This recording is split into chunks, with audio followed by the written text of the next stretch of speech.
Hey guys, thanks so much for the opportunity to come out and assess the problems that you're having on this metal roof.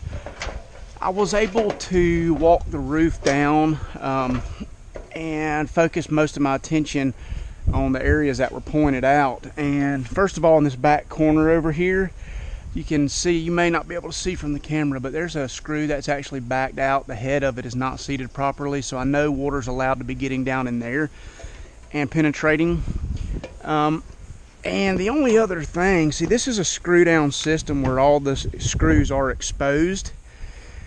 So essentially every screw is a potential leak on this type of roof. If the screw is not seated properly, you can see here somebody done a repair on this one in the past. Maybe it was backing out or just wasn't seated properly.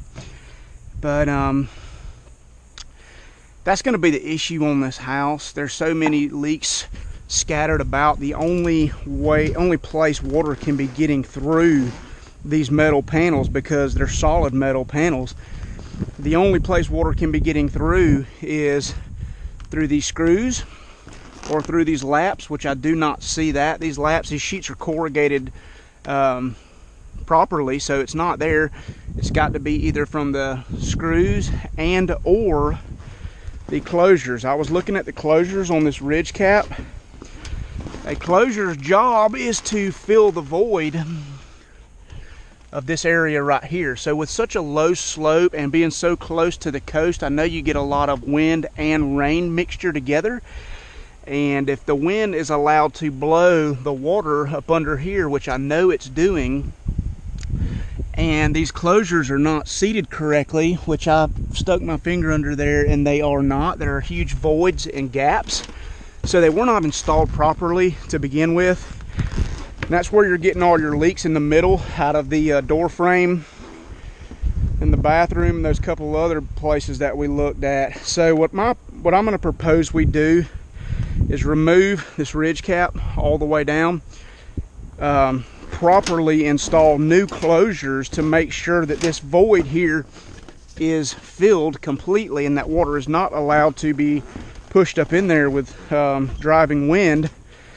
See, this is a closure right here, and you can see that I don't even know that these were the right closures to begin with, because every one of these corners is a hole, and there's nothing stopping wind from pushing rain. Oh, that's a bad one right there. I mean, I could stick my finger all the way up through there.